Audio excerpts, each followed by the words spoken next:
Hey everybody, welcome back to my channel, and if you're new here, then welcome. My name is Mia Danielle, and I chat all about holistic and clutter-free spaces.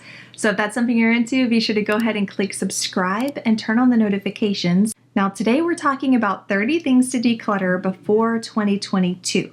This is a two-part series, so if you haven't watched part 1 yet, you can click the link for that down in the description. Today we're going to be finishing up with the last 15 things out of this list of 30 things to declutter before 2022. Of course, this happening at a time where over the past year and a half, a lot of changes have occurred. And this has really caused us to evaluate and experiment with how we experience our home space. We've learned a lot, we've gotten to trial and error a lot, and it's a great time to really streamline those processes and declutter what isn't working or what we are through with.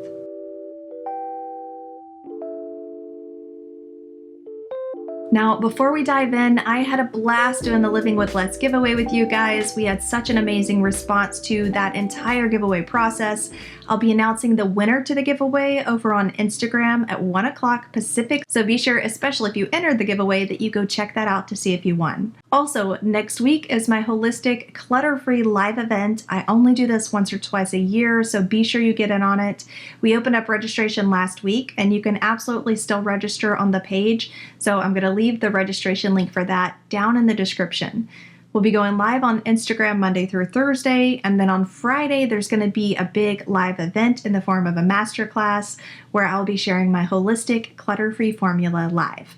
So I really hope that you can make it to that, and again, I will leave the link for it down in the description. So without further ado, let's go ahead and finish off these 30 things to declutter before 2022. So number 16 is notebooks and planners that you've finished. I mentioned in the last video that we are coming into fall and into the fourth quarter of 2021, and fall is typically a time of planning. People are planning for the holidays, planning to go back to school, planning for what's going to happen now that summer vacation is over. So it's a great time to really go through your notebooks, checked off everything that needs to be checked off, and that you're squared away for the fourth quarter and to start planning for the beginning of 2022. It can be really cathartic just going through and clearing out notebook space. Kind of like giving yourself a fresh slate. When you go through all of those jumbled thoughts that you've had over the past months and all of these random tasks and to-do lists, to let go of those things that maybe you didn't get to or that maybe you're not going to invest your time into after all. Number 17 is coffee supplies. I'm mostly thinking about all of the coffee supplies that we've collected while our beloved coffee shops were closed at various points over the past year and a half, definitely in 2020, but let's be real, everything did not go back to normal at the beginning of 2021 like we all hoped it would. So again, evaluate how you're using the supplies that you have. Are you actually getting use out of them? Did they work out the way that you expected? Is this something that you're going to want to continue doing and that you want to continue having in your home? If so, then great. Also, I highly recommend that you evaluate how you're using the supplies that you currently own, especially if you have something like a Keurig that can take the K-cups. Maybe consider doing like I do and switch over to using the refillable filters and just buying your own coffee to refill it to really cut down on not only the clutter, but also the waste and some of the counter space that you can have taken up from the little rotating Keurig K-cups. So there are a lot of things that you can do to really reduce clutter in the coffee area. Number 18 is used up candles. I am well aware of the scents that can emerge in a home when you have like a whole family and pets living indoors for an extended period of time.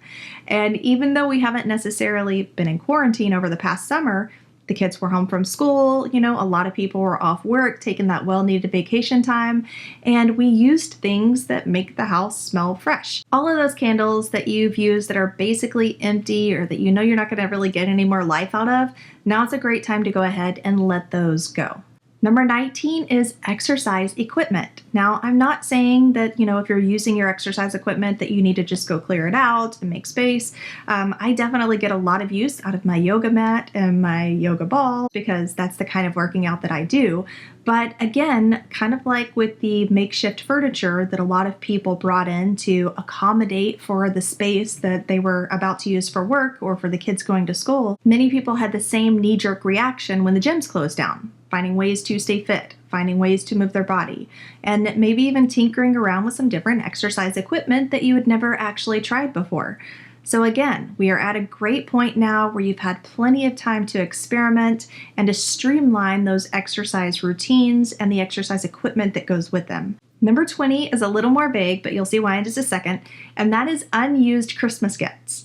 This past Christmas, 2020, was a big shopper. It was a big spender, and I totally understand why. Most people had spent so much time indoors in 2020 and weren't able to spend the holidays with our family. So there was this urge to have this big Christmas or holiday extravaganza, right? To have a really big one right there at home. Run through your list or maybe pull up your Amazon shopping list from Christmas and evaluate that list according to what you're needing and using today or what you've already used up and can get rid of now. Number 21 is physical media. So this might have been physical media like DVDs or video games, more likely, that you bought physical copies of during quarantine. Some video games you might very well want to play again and might require a physical copy. If so, then that's totally fine, of course. But be sure that you're streamlining the space for those things so it's not just collecting on different shelves around your entertainment center or bookshelves.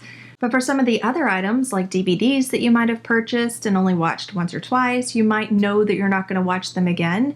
Now's a great time to declutter those. Also, you could consider digitizing or getting a digital version or streaming those items that you might want to watch at some point in the future. Number 22 is disposable products.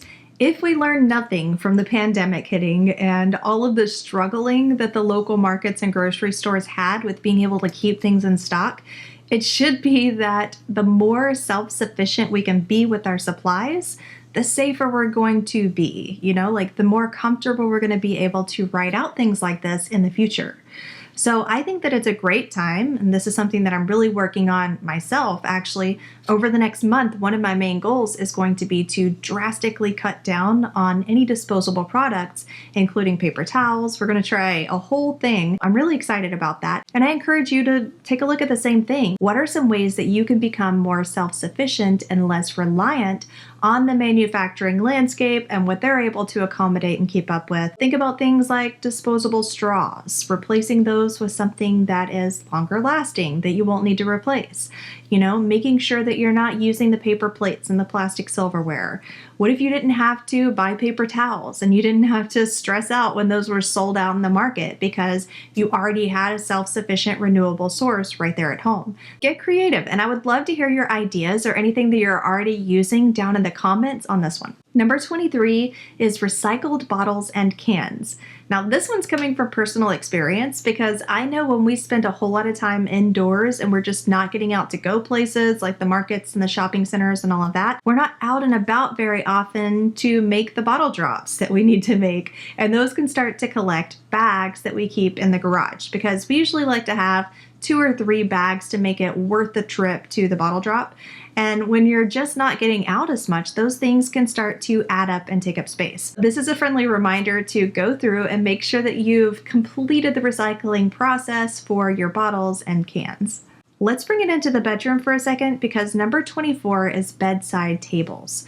And I know that this is a challenging area for a lot of people. It's something that I definitely have to be intentional about on a daily basis because there are so many things that it's just really convenient to keep by your bedside. Your reading glasses, your books, a picture frame, your lamp, there are things that kind of naturally fall there. So that means that anything extra that happens to end up there, like yesterday's coffee mug or a wrapper from some nighttime snack that you ate, those things really stand out and they look extra cluttered.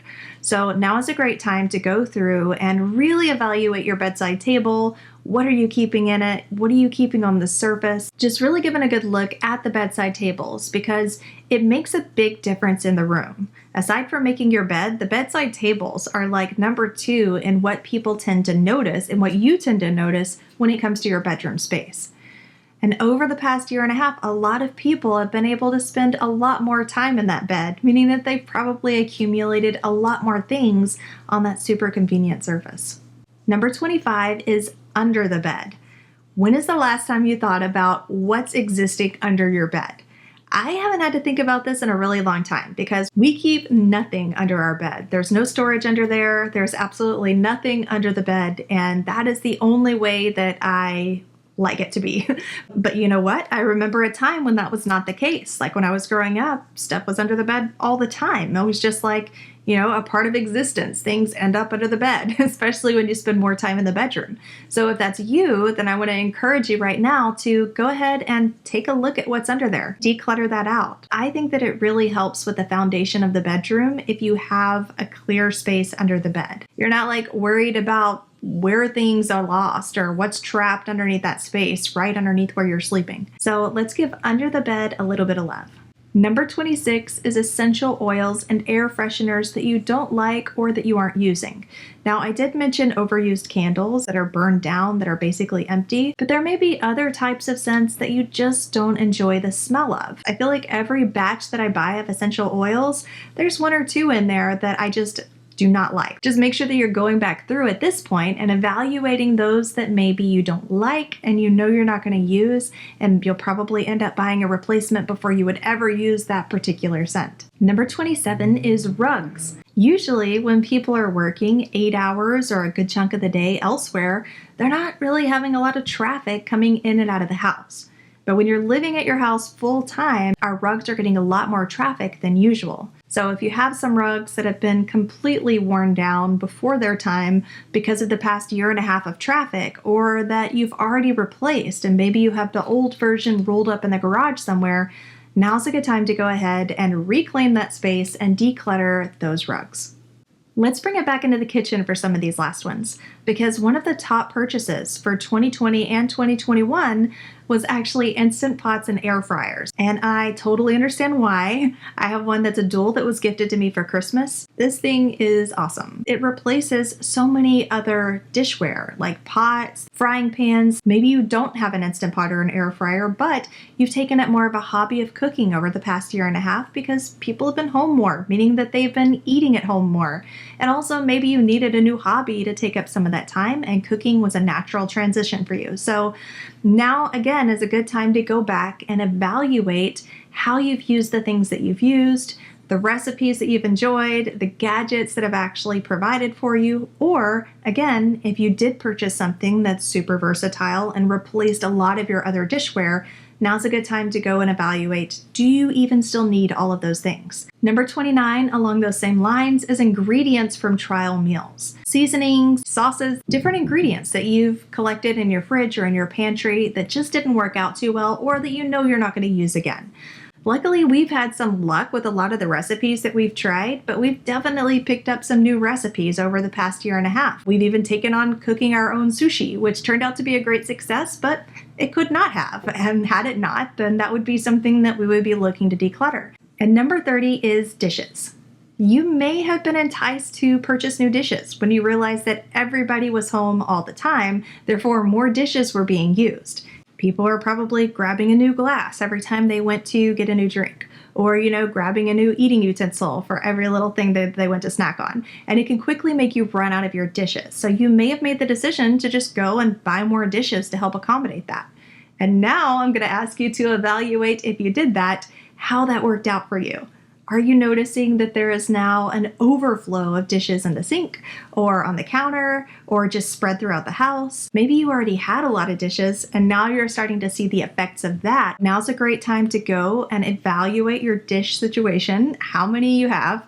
And if you're noticing that there is a lot of dish clutter going on in your house, the best way to deal with that is to minimize the dishes. People will survive. Trust me.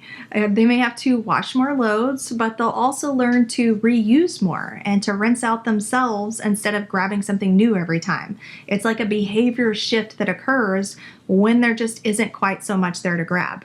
So that's it. That is the list of 30 things to declutter before 2022. I hope you got a lot of value out of this. Again, if you didn't catch part 1 of this video, the first 15 items, be sure to click the link down below. And also, registration is open for the Holistic Clutter-Free Masterclass Live and the Holistic Clutter-Free event that's happening the first week of September, last week of August. The link is down in the description as well. Have a great rest of your week, and I look forward to seeing you next week.